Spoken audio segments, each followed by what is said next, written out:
Boa noite a todos. Que a paz de Deus permaneça conosco, no nosso ambiente, nos nossos corações. Nosso irmão Cláudio e Ricardo vão cantar a música do Padre Germano para preparar o nosso ambiente para a nossa prece inicial.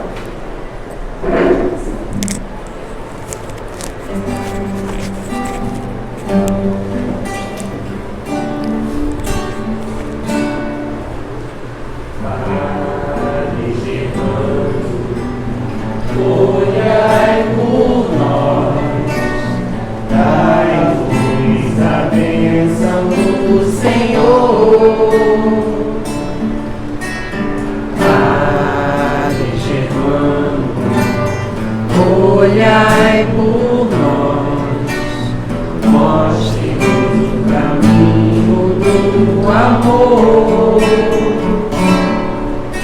Espírito simples, mas superior, sempre pronto para nos amparar. Espírito vivo e fundamental, Padre, seu amor é imortal. Nosso SEAB é uma dádiva de luz, de caridade, sempre em nome de Jesus. Padre Germano, nosso mentor, fonte de temor e de amor. Padre Germano, nosso mentor, fonte de temor e de amor.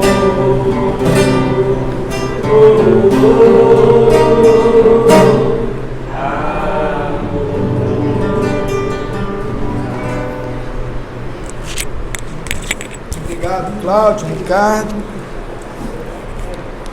Vamos agora fazer a leitura de uma mensagem do livro Caminho, Verdade e Vida, que foi psicografado pelo nosso irmão Chico Xavier, pelo Espírito de Emmanuel.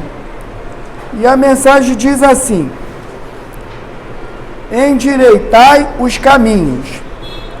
Endireitai o caminho do Senhor, como disse o profeta Isaías. Está em João capítulo 1, versículo 23. A exortação do precursor permanece no ar, convocando os homens de boa vontade. Opa, deixa eu consertar aqui.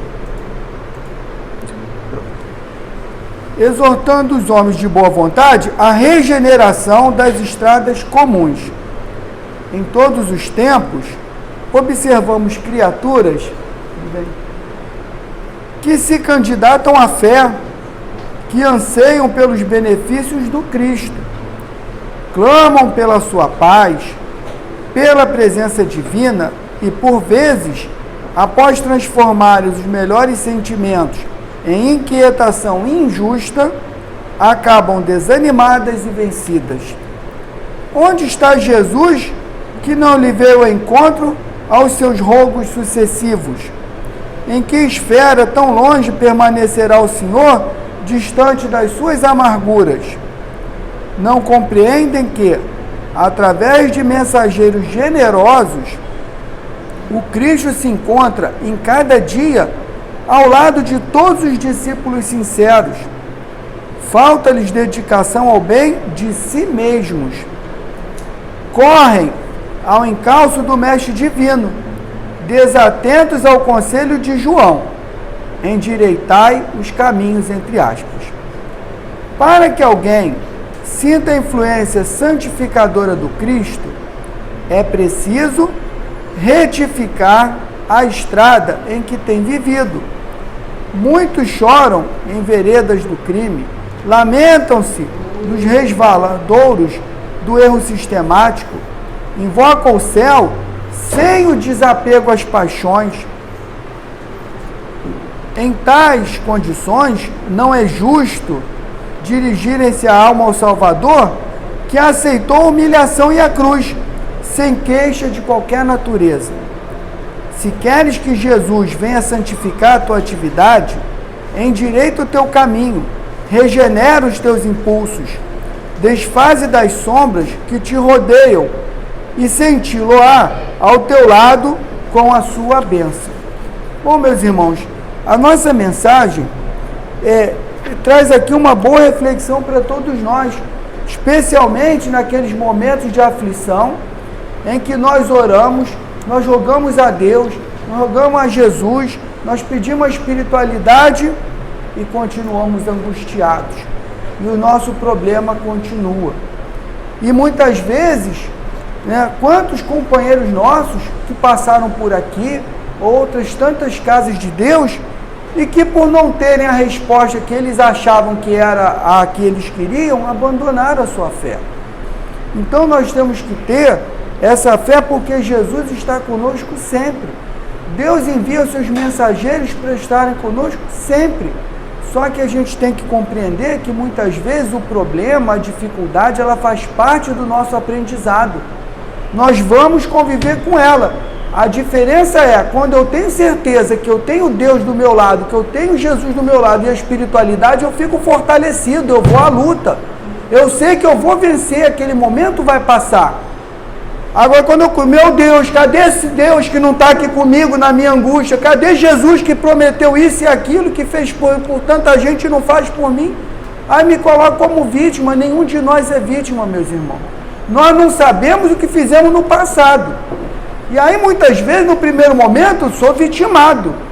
Mas por que eu estou passando por isso? Não é castigo de Deus, alguma mensagem, algum aprendizado eu tenho que tirar.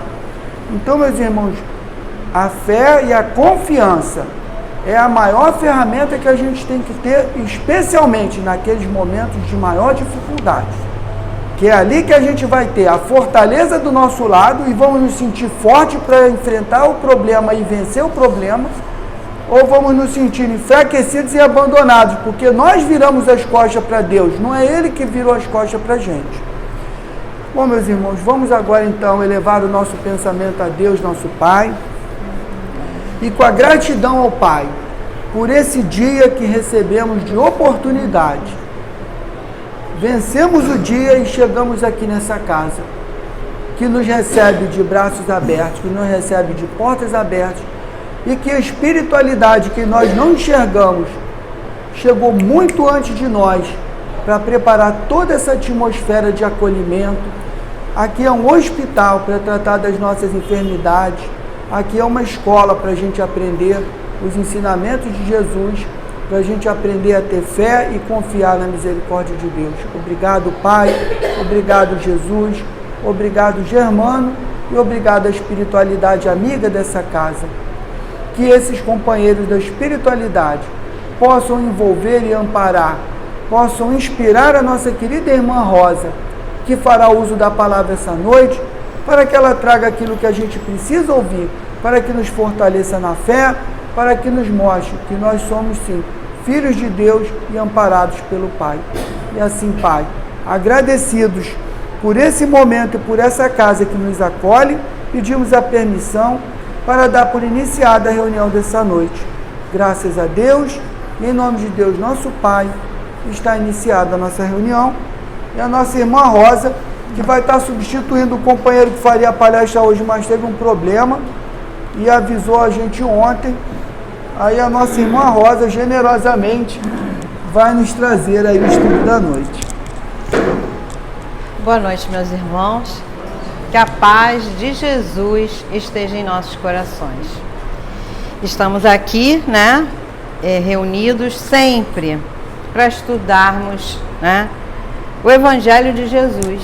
Estudamos através dos livros da nossa codificação. E a gente já tinha começado a falar sobre o Livro dos Espíritos, E da outra vez eu falei sobre ele, e aí eu falei, vou engatar onde eu parei e vamos continuar. Então vocês desculpem, não vai ter nada aqui, porque eu não sei mexer muito por ali, e os meus universitários não deu tempo de pedir ajuda, né? Então eu vou fazer o que eu gosto, que é falar, né? Então nós vamos acompanhar o Livro dos Espíritos e é importante que cada um também tenha o seu, né? E quando vocês chegarem em casa, leiam o que foi falado aqui, para fortalecer o conhecimento, né? Ou para tirar alguma dúvida, enfim. Tá muito barulho dos ventiladores, vocês podem diminuir um pouquinho, se tiver. É só rodar aí se vocês acharem que o barulho está muito forte. Mas. Chegar um pouquinho para lá? Ah, tá bom, peraí.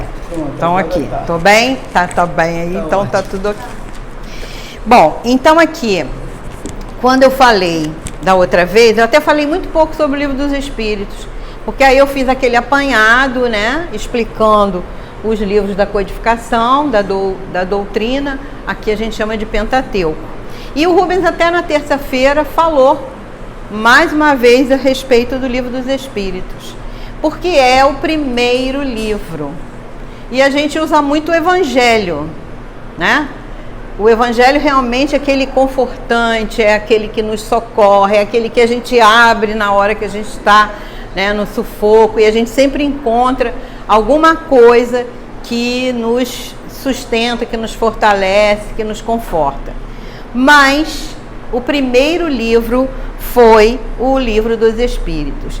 E nele, né, a gente encontra toda a explicação que a gente precisa para entender a doutrina espírita. Então, quando eu falei, né, eu tinha colocado aqui que ele foi editado pela primeira vez em 1857 e a primeira edição tinha 501 perguntas, né? Mas depois, com a necessidade de aumentar o conhecimento, né, os espíritos trouxeram mais informações e os médios também foram trazendo mais alguma coisa, e foi feita uma segunda edição em 1860, e aí o livro passou a ter 1019 perguntas. Então ele tem 1019 perguntas. Como eu tinha falado, né, relembrando que esse livro surgiu da curiosidade de Kardec, que era Leon Hippolyte, né, Denis, a respeito das manifestações que havia na França, das mesas girantes, das pancadas, que eles estavam usando mais como fenômenos do que como religião. Então foi dito para ele que as mesas se comunicavam. E aí Kardec, né, foi buscar realmente a informação certa. E aí ele falou, não é possível, mesa não tem cérebro, né? Não tem nervos, não tem nada. E aí ele percebeu que a mesa não era a mesa que se comunicava, mas era alguma força, né, que depois ele viu que eram os espíritos, que se comunicavam e utilizavam as mesas, o que eles tinham de recurso. Então tinha as pancadas, que eram ouvidas, as mesas giravam, depois eles colocaram aquela prancheta com as letras e o lápis corria, primeiro começou assim, não, sim, não, depois letras foram formando as palavras, e aí ele percebeu que ali atrás daquilo, que o fenômeno era não das mesas, mas dos espíritos. E aí ele cria, né, a nossa doutrina, a doutrina dos espíritos. Então a doutrina não é de Kardec, ela é dos espíritos, que foram eles que trouxeram todas as informações para Kardec, tá? Então aí ele começa, e aí assim, quando eu estava revendo as perguntas, aqui nos prolegômenos, que é o prefácio, né? Aí aqui no último parágrafo está escrito assim: lembra-te de que os bons espíritos só assistem aos que servem a Deus com humildade e desinteresse, e repudiam a qualquer que procure no caminho do céu um degrau para as coisas da terra. Eles se afastam dos orgulhosos e dos ambiciosos. O orgulho e a ambição serão sempre uma barreira entre o homem e Deus. são um véu lançado sobre as claridades celestes, e Deus não pode servir-se de um cego para fazer que compreendamos a luz. Então aqui me chamou a atenção, por isso que eu estou lendo, da responsabilidade da comunicação dos médiuns em relação ao que os espíritos trazem para nós. Não é tudo que vem dos espíritos que é bom, e a gente sabe muito bem por aí. Quantos médiuns faliram por ambição? Né? Então a gente tem que ter muito cuidado, que a gente generaliza. Ah, eu recebi uma comunicação. Então vamos prestar atenção se essa comunicação é boa, se ela vem do lugar certo, se ela vem do bem ou se ela vem do mal. E a gente consegue perceber direitinho se a gente for um observador atento. Então não é tudo que dizem, o espírito falou. Peraí, vamos ver. Não é porque falou que é certo. Para Kardec conseguir essas respostas, ele fez um trabalho, quem viu o livro viu lá, e era na época da lamparina, né? Então ele recebia cartas e mais cartas, e a sua esposa no fim o ajudou a separar, a selecionar. Ele fez as perguntas a vários médiuns de vários lugares, porque não era só lá na França que já viu o fenômeno, né? Então quando ele conseguiu juntar que as respostas eram idênticas, aí ele tinha a certeza de que aquela resposta era a resposta correta, né? Então ele teve esse cuidado, que nós também tenhamos esse cuidado em relação às comunicações que os espíritos trazem para nós. Aí vamos lá, para ver se a gente consegue fazer esse capítulo todo. E aí aquela primeira pergunta, né? O que é Deus? Ele não pergunta quem é Deus, ele pergunta o que é Deus. Kardec não tinha mediunidade ostensiva, ele não via, não psicografava, né? Não tinha a capacidade da psicofonia, mas ele era um médium de inspiração. E nesse momento, claro que ele foi trabalhado, claro que ele foi intuído, para que ele era muito inteligente, mas a espiritualidade também o auxiliou na montagem dessas perguntas. E aí ele pergunta o que é Deus. Porque nós temos a ideia, a gente vem, a maioria de nós, né, de origem da Igreja Católica. Daqui a uns tantos anos lá para frente, quando o meu neto estiver na minha idade, aí quando fizer essa pergunta, eu acho que a maioria vai ser evangélico, porque agora todo mundo é evangélico, né? Mas da nossa época, né, a gente tem a base da Igreja Católica. E aí, o que a gente tem de ideia de Deus? Um velhinho de barba. Pode falar, gente, não é? A gente não tem. Deus está sentado, né? À direita. No trono. Não, Jesus, eu sei lá, eu já até esqueci. Né? Então, mas é um velhinho sentado, olha só, né? Parado, sem fazer nada, né? Ocioso, né? Então a gente tem essa ideia de Deus como um ser. Ele é feito a nossa imagem e semelhança, né? Então aí a gente imaginou que Deus é um homem. Mas aqui Kardec não pergunta quem, ele perguntou o que é Deus. Deus é inteligência suprema, quer dizer, é o máximo, né? O mais inteligente. Causa primária de todas as coisas. Então ele, quando a gente fala em Deus, a página de abertura falou em Deus, e a gente, se não tiver Deus na nossa vida, a gente não caminha, né? Por quê? Porque a gente não tem um porto seguro. Quando a gente tem essa certeza de que tem uma força maior que nos guia, que nos ampara, que trabalha por nós, né, que fez um monte de coisas, né? Quem acompanha lá aquelas novelas bíblicas, que fica mais fácil do que a gente lê, né? Você vê quantas e quantas vezes Deus se manifesta, Deus faz que as coisas aconteçam para que o homem se modifique, né? E aí no fim ele manda Jesus, seu filho, né? E Jesus ainda disse, né, que ainda viria o Consolador prometido, que a gente diz que é a doutrina, e outras religiões elas dizem que são elas. Não importa, o que importa é a mensagem. Então, esse ser, né, supremo de inteligência é a causa primária de tudo. né? E a gente deu um nome de Deus. É claro que em outros lugares a gente vai encontrar com outros nomes. O que devemos entender por infinito, né? Aquilo que não tem começo nem fim, o desconhecido. Todo o desconhecido é infinito. Então, aquilo que eu não sei de Deus, aquilo que eu não sei do universo, é infinito para mim.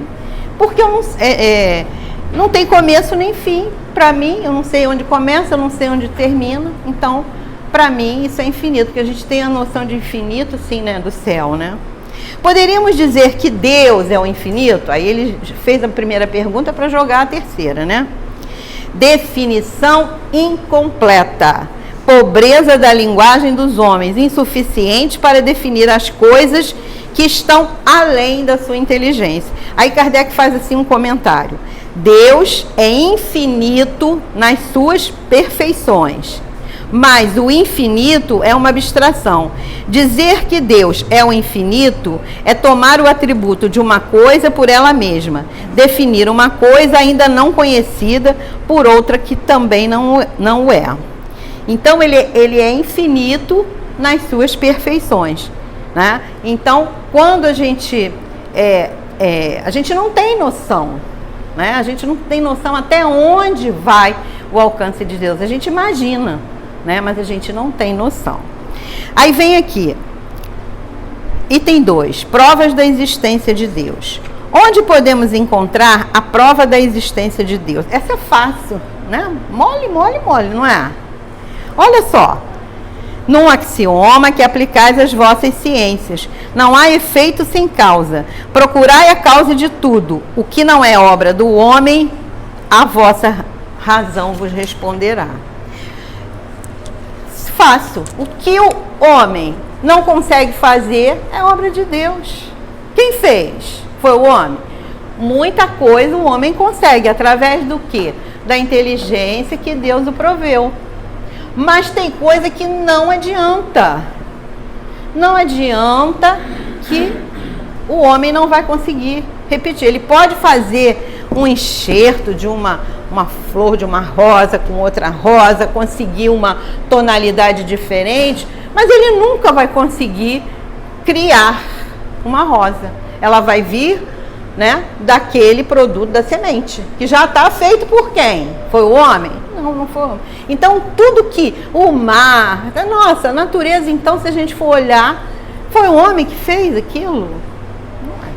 Então, se não foi o homem, foi alguém que fez. Quem foi? Quem é essa força? É Deus. E aí ele coloca também aqui uma explicação. Para crer em Deus, é suficiente lançar os olhos às obras da criação. O universo existe. Ele tem, portanto, uma causa. Quer dizer, o universo existe, está lá, né? Duvidar da existência de Deus seria negar que todo o efeito tem uma causa e avançar que o nada pode fazer alguma coisa. Então, a gente vem para aquela frase que a gente usa muito, né? A lei de causa e efeito. Se tem um efeito, tem uma causa para que aquilo aconteça, né? Então, se a gente tem isso tudo, tem uma causa. Então, foi uma criação de quê? Agora, eles falam que, os espíritos dizem que a gente não tem ainda o entendimento. A gente vai ver isso aqui mais adiante. Tem muita coisa que não tem. A gente tem que ter paciência, né? E esperar. Um dia a gente vai saber. Que consequências podemos tirar? Pergunta número 5.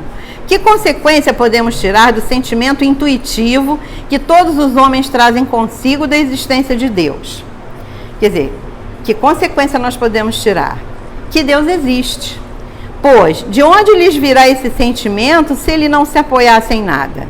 É uma consequência do princípio de que não há efeito sem causa, aquilo que a gente tinha falado antes. Eu vou ler a outra para a gente entender melhor. O sentimento íntimo da existência de Deus que trazemos conosco não seria o efeito da educação e o produto das ideias adquiridas? Então, assim, ele está perguntando, será que essa noção que a gente tem de Deus, não é porque disseram para a gente que existe um Deus, né? Botaram na nossa cabeça e foram falando. Aí eles respondem assim, se assim fosse, por que os vossos selvagens também teriam este sentimento? Ninguém foi lá dizer para eles. Tem tribo aí que ainda encontram, né? Desconhecidas, que não tiveram contato com o homem branco, né? Então, como é que eles têm essa noção de que existe um Deus, ou mais de um até, né? Mas eles têm essa noção, está dentro deles. Tem pessoas que não frequentam nenhuma casa religiosa e tem aquela noção, né, de que mesmo, né, não seguindo nenhuma religião, tem alguma coisa dentro deles que diz que existe um ser supremo.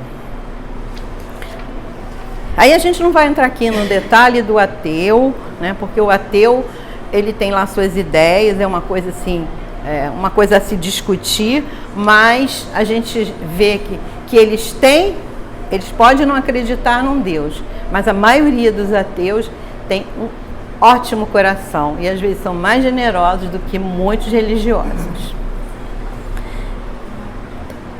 Deixa eu ver se eu terminei aqui. Se o sentimento de existência de um ser supremo não fosse mais que o produto de um ensinamento, não seria universal e nem existiria como as noções científicas, senão entre os que tivessem podido receber esse ensinamento. Então ele aqui está querendo dizer, porque é universal. É em todo canto do mundo que existe esse conceito, essa noção, né, de Deus, desse ser. E alguns povos até acreditam em mais de um. Tá muito confuso? Tá dando para entender? Qualquer coisa, assim, pode perguntar, tá? Se eu souber responder, eu respondo. Se eu não souber, a gente pesquisa. Tá bom? Porque às vezes fica assim um pouco confuso, né? O entendimento. Pergunta número 7. Poderíamos encontrar a causa primária da formação das coisas nas propriedades íntimas da matéria? Mas então qual seria a causa dessas propriedades? É sempre necessário uma causa primária.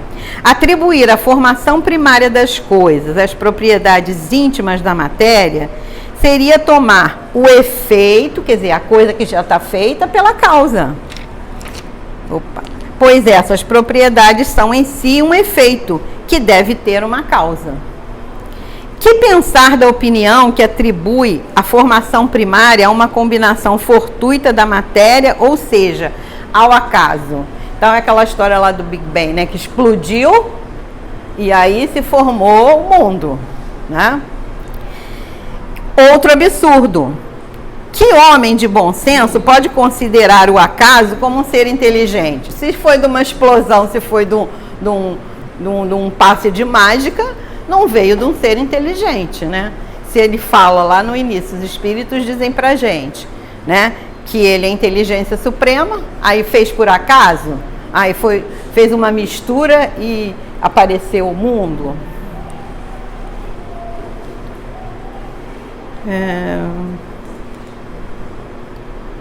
Pensar da opinião a qual todos os corpos não podemos ser seria parte da divindade pelo conjunto da obra divina, ou seja, que pensar, não, é que voou a página aqui do ventilador, gente, eu tô achando, desculpa, voou a página aqui e eu já tô vendo a outra resposta, eu falei, não é isso não. Então aqui, absurdo que ele fala, né? A harmonia que regula as forças do universo revela combinações e fins determinados, e por isso mesmo um poder inteligente. Atribuir a formação primária ao acaso seria uma falta de senso, porque o acaso é cego e não poderia produzir efeitos inteligentes. Um acaso inteligente já não seria um acaso, né? Se é inteligente, não é um acaso. E aí a gente vai ver, gente, é uma perfeição. Às vezes a gente vê esses programas que mostram lá a natureza, você vê cada bichinho que você não acredita no espetáculo que é, né? Então você diz assim, aí você vê as cores, você vê os formatos, né? Gente, que coisa mais linda, mais perfeita do que a criação de um bebê, não é? Tudo ali, né, se a gente for vendo, né, aquilo ali acelerando, era um ovo, né, foi separando. Gente, é uma coisa maravilhosa. A gente já até se acostumou, a gente já banalizou. Mas se a gente parar para pensar, né, é uma coisa muito perfeita. Então a gente não pode atribuir isso ao acaso. Deu um estalo e criou, né? não seria uma coisa inteligente. Onde se pode ver, número 9, pergunta número 9. Onde se pode ver na causa primária uma inteligência suprema superior a todas as outras? Tendes um provérbio que diz o seguinte: pela obra se conhece o autor. Pois bem, vede a obra e procurai o autor. É o orgulho que gera incredulidade. O homem orgulhoso nada admite fora de si. Então, ele é o bambambam, né? Achar que alguém fez mais do que ele. E é por isso que se considera um espírito forte. Pobre ser que um sopro de Deus pode abater. Então, a gente não é nada. Né? Então, a gente se acha e a gente não é nada. Né? E a gente está passando, eu estou passando por esse problema com a filha de uma priminha, minha priminha neta. E o avô desesperado arruma um médico, arruma um jeito, eu pago o que for preciso. E a filha, que é médica, diz: pai, não podemos fazer nada. O que precisa ser feito está sendo feito. Vocês lembram do Roberto Carlos com essa última esposa dele? Né? Acho que era Maria Rita, né? Gente, aquele homem daria, acho que toda a sua fortuna, tudo. E não conseguiu. Porque chega uma hora, aí a gente vai entrar, claro que não é hoje aqui, né? A gente está entrando nas outras palestras, né? É aquilo que a gente falou lá, que ele falou aí no início. Tem uma razão de ser. Não é por acaso, então. Esse acaso aqui não existe. Como a criação do mundo não é um acaso, né? Então, a gente tem que parar e pensar, baixar a bolinha e temos que ter orgulho das coisas boas que a gente faz, mas a gente não tem que ter esse orgulho de se achar melhor do que o outro, né? Julga-se o poder de uma inteligência pelas suas obras. Como nenhum ser humano pode criar o que a natureza produz, a causa primária é de estar numa inteligência superior à humanidade. Nós não conseguimos fazer tudo aquilo. Existe até a ciência, né? Consegue coisas maravilhosas, mas você vê a fertilização in vitro e tudo, mas não é do óvulo e do espermatozoide. Não adianta, faz combinação daqui, dali, mas se não tiver, não vai conseguir fazer o bebê, que foi lá o primeiro bebê de proveta, né? E agora a coisa já se modernizou muito mais, se especializou, né? Sejam quais forem os prodígios realizados pela inteligência humana, essa inteligência tem também uma causa. E quanto maior for sua realização, maior deve ser a causa primária. Esta inteligência superior é a causa primária de todas as coisas. E qualquer que seja o nome pelo qual o homem a designa. Então, é essa força primária que a gente chama de Deus. Então, vamos ver os atributos aqui da divindade. Pergunta número 10. O homem pode compreender a natureza íntima de Deus? Será? Não. Falta-lhe para tanto um sentido. E olha que a gente já tem 5. Ainda tem um sexto aí, né, que dizem que é a intuição, né? Sexto sentido, mas ele diz que falta um sentido para a gente compreender a natureza íntima de Deus. Então, está muito além do que a gente pode compreender. Quando a gente lê na literatura espírita, a gente vai até um certo ponto, porque nós estamos muito lá embaixo ainda. Então, o espírito superior, você vê que tem casos de espíritos que já estão tão elevados que eles nem conseguem ficar onde a coisa está mais densa. 11. Será um dia permitido... essa é boa. A resposta é bem interessante. Será um dia permitido ao homem compreender o mistério da divindade? Será que um dia nós vamos conhecer? Porque ele lá em cima diz que não, que a gente não tem capacidade para compreender a natureza de Deus. Aí ele diz assim: quando o seu espírito não estiver mais obscurecido pela matéria e pela sua perfeição tiver se aproximado dela, então haverá e compreenderá. Que bom, né? É um consolo. Um dia nós vamos chegar lá. Jesus conseguiu e ele disse que a gente ia ser igual a ele, então um dia nós vamos conseguir compreender. Quando às vezes o André Luiz fala nesses espíritos superiores, os mais elevados, você vê que tem uma certa barreira.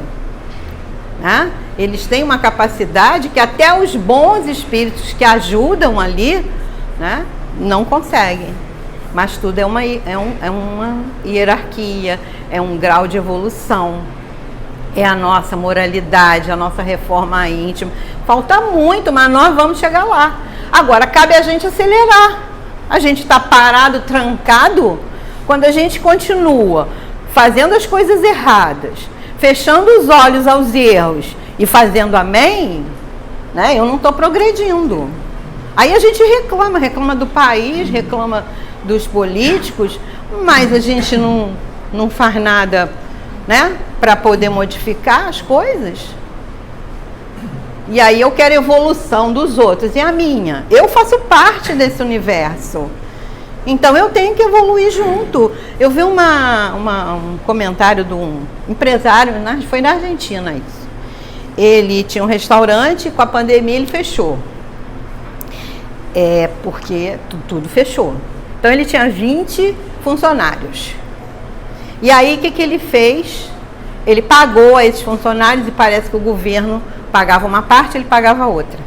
Ele pagou o salário desses 20 funcionários esse período todo. E aí a pandemia foi acabando, foi diminuindo, e as coisas começaram a voltar a funcionar. E aí então ele falou, vou reabrir o restaurante. E aí ele começou a se preparar e entrou em contato com esses funcionários. Quando ele entrou em contato com esses funcionários, 14 já estavam empregados e continuaram a receber o dinheiro que ele pagava. Ele ficou tão decepcionado que ele falou que não sabia, que ele achava que ele não ia mais reabrir. Primeiro, que ele não tinha mais funcionário, porque estavam trabalhando em outro lugar. E segundo, pela decepção, porque não foram honestos com ele. Quer dizer, já haviam trabalhado, ou já estavam trabalhando, e continuaram a receber o dinheiro e ficou quietinho. Aí eu vou reclamar? E a gente até vê isso, vai estar desempregado, vai receber lá o auxílio, mas se for empregado, vai continuar recebendo o auxílio. E aquele que não tem nada? Quer dizer, esse está empregado e ainda vai continuar recebendo o auxílio. E aquele que não tem nada? Que a gente vê que tem muita injustiça, né, por aí. Então, assim, nós não nos moralizamos, nós não nos melhoramos e queremos que o mundo melhore. Mas nós só vamos melhorar quando todo mundo melhorar. Nós fazemos parte desse todo. Mas é o outro. Sim, é o outro. Mas às vezes, muitas das vezes, eu sou conivente com aquilo. Eu fecho os meus olhos, e se eu estou, então, sendo beneficiado, como esses empregados, né, foram beneficiados, aí mesmo que eu não falo nada. Então, vamos trabalhar para que um dia a gente consiga, né, compreender o mistério da divindade. Pergunta número 12. Se não podemos compreender a natureza íntima de Deus, podemos ter uma ideia de algumas de suas perfeições? Sim, de algumas. O homem as compreende melhor à medida que se eleva sobre a matéria. Ele as entrevê pelo pensamento. Então, à medida que a gente vai melhorando, a gente vai compreendendo melhor as coisas de Deus. 13.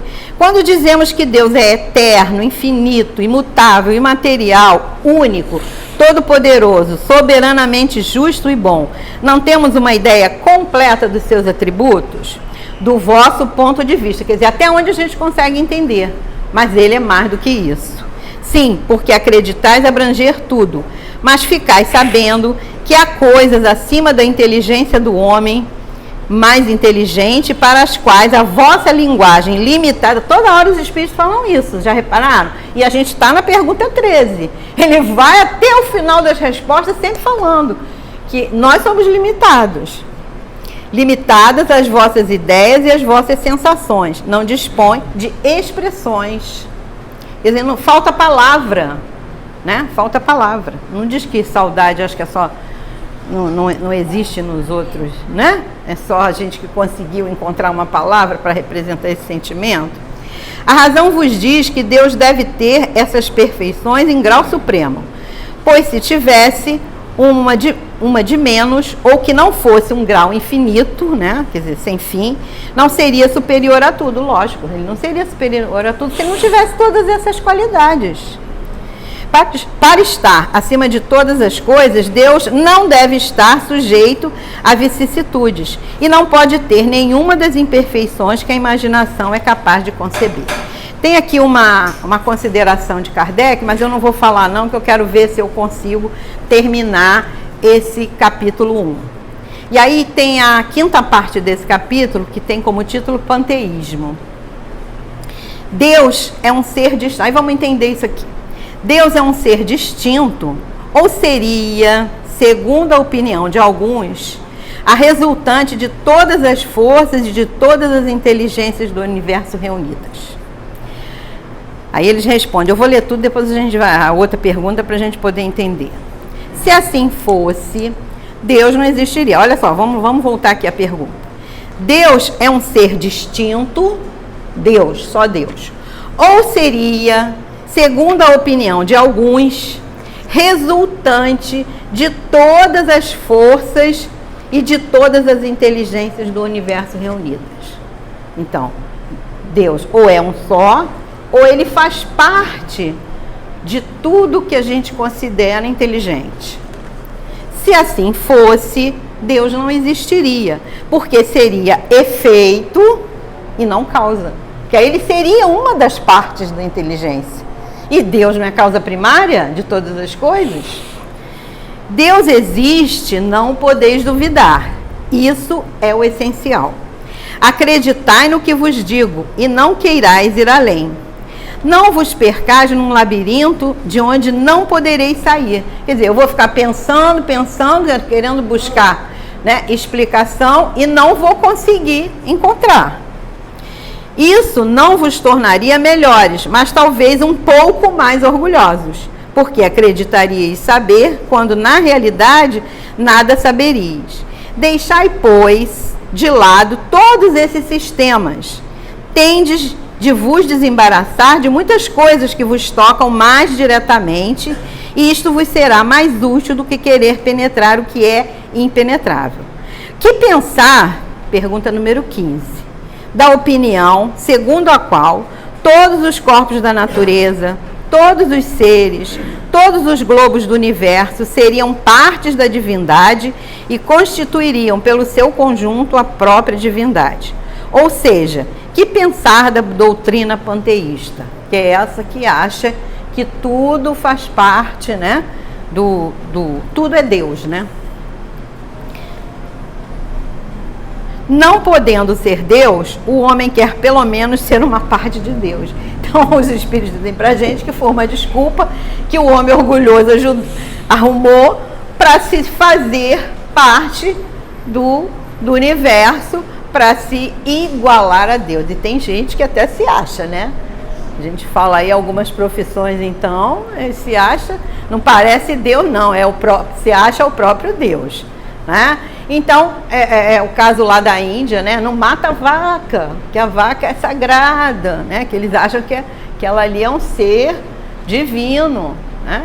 Então, como é que eu vou comparar Deus a essas coisas que eu atribuo a essa divindade? 16. Os que professam essa doutrina pretendem nela encontrar a demonstração de alguns atributos de Deus. Sendo os mundos infinitos, Deus é por isso mesmo infinito. O vácuo ou o nada não existindo em parte alguma, Deus está em toda parte. Deus estando em toda parte, pois que tudo é parte integrante de Deus, dá a todos os fenômenos da natureza uma razão de ser inteligente. O que se pode opor a esse raciocínio? A razão. Refleti maduramente e não vos será difícil reconhecer-lhe o absurdo. Aí vem a explicação de Kardec. Esta doutrina faz de Deus um ser material. Aí ele está falando do panteísmo, né? Que, embora dotado de inteligência suprema, seria em ponto grande aquilo que somos em ponto pequeno. Ora, a matéria se transformando sem cessar, Deus, neste caso, não teria nenhuma estabilidade, estaria sujeito a todas as vicissitudes e mesmo de todas as necessidades da humanidade.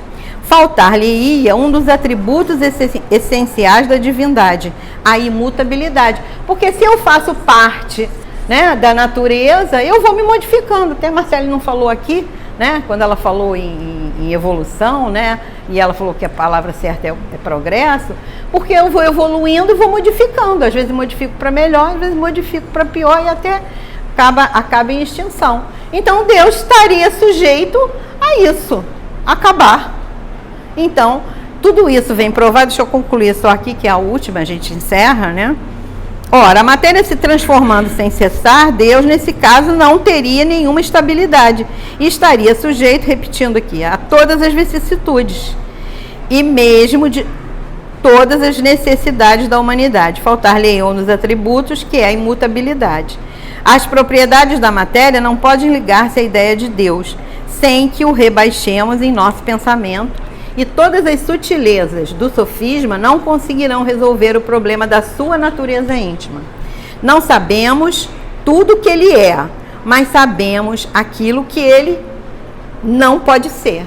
Então a gente sabe, a gente pode não conhecer Deus no seu íntimo, porque nos falta o conhecimento, a inteligência e a perfeição. Mas aquilo que a gente sabe que ele não é, isso a gente sabe. Então, quando é obra de Deus, Deus quis assim, Deus quis que alguém morresse, Deus quis que uma criança morresse pequenininha, sem ter feito nada para ninguém, Deus quis que a pandemia aparecesse, Deus está querendo essa violência toda, é Deus que quer isso? A gente sabe que isso não é atributo de Deus, isso é coisa do homem, é nossa.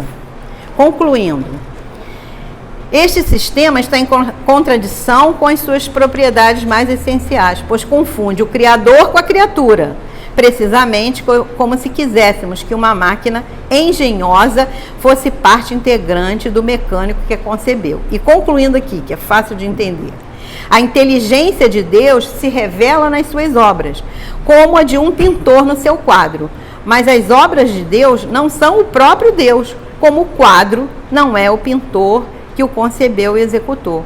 O quadro é a obra do pintor, não é? Não é o pintor.